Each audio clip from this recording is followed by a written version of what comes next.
2020, 28 mars 2023, ça fait exactement 31 mois depuis l'assassinat du bâtonnier d'Orval.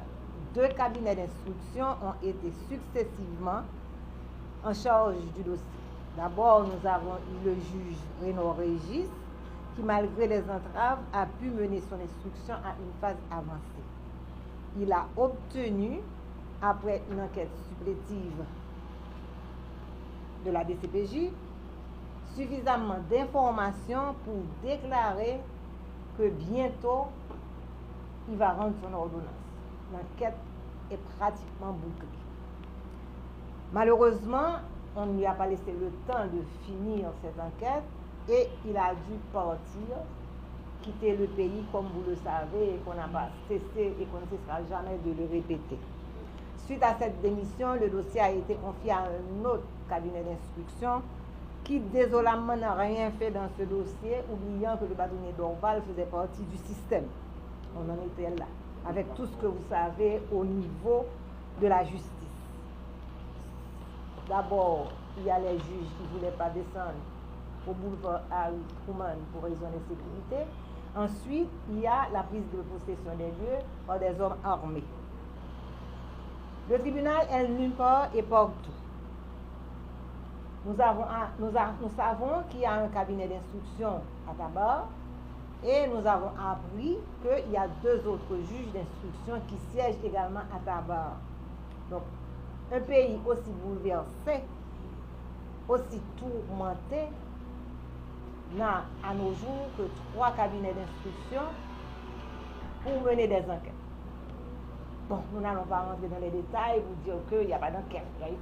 Nous restons dans le cadre de notre dossier, le dossier d'Orval. Nous avons mené les enquêtes, les démarches nécessaires et, à notre grande joie, le dossier a été redistribué à un autre cabinet d'instruction. Donc, nous pouvons dire que nous attendons pour l'aboutissement de cette instruction, parce que comme nous l'avons dit et nous allons le répéter, on dit qu'en droit la répétition ne nuit pas, donc nous le répétons. Le juge Renaud Régis était à une phase assez avancée pour se vanter qu'il allait boucler son enquête. 31 mois d'instruction, c'est beaucoup pour un dossier pénal. La loi fixe le délai de l'instruction à l'ordonnance. Nous n'avons pas su profiter de ce texte de loi. Nous savons tous pourquoi. Nous n'en voulons pas aux magistrats, nous n'en voulons pas au décanat, parce qu'à un certain moment, le conseil avait fait profil bas, parce qu'on ne pouvait pas normalement mener l'instruction de ce dossier. Donc maintenant que le dossier a été redistribué, nous allons recommencer avec les démarches. Comme nous sommes partie civile au dossier, nous allons faire le suivi de notre dossier jusqu'à l'obtention d'une ordonnance de renvoi. Parce qu'il ne peut pas y avoir d'ordonnance de non-lieu. La non-relocalisation du tribunal de première instance n'aide pas à l'instruction d'aucun dossier dans ce pays. Toutefois, nous savons que notre juge instructeur, nous l'avons déjà croisé à la rue, mais nous espérons qu'on va le loger avec les autres, là où il y a beaucoup plus de sécurité, et il pourra vaquer normalement, paisiblement à l'instruction du dossier d'Orval. Les problèmes politiques, économiques et sociaux d'Haïti sont largement dus au non-respect des règles de droit établies. L'instabilité politique chronique est provoquée par la violation des règles constitutionnelles, électorales et administratives.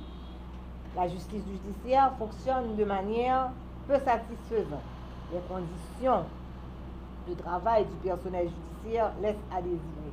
Ce sont des extraits de ce que je souhaite pour Haïti, un véritable état de droit, de notre bâtonnier Montferrier d'Orval, paru dans le journal Le Nouvelliste, le 29 décembre 2012, au numéro 3863-7.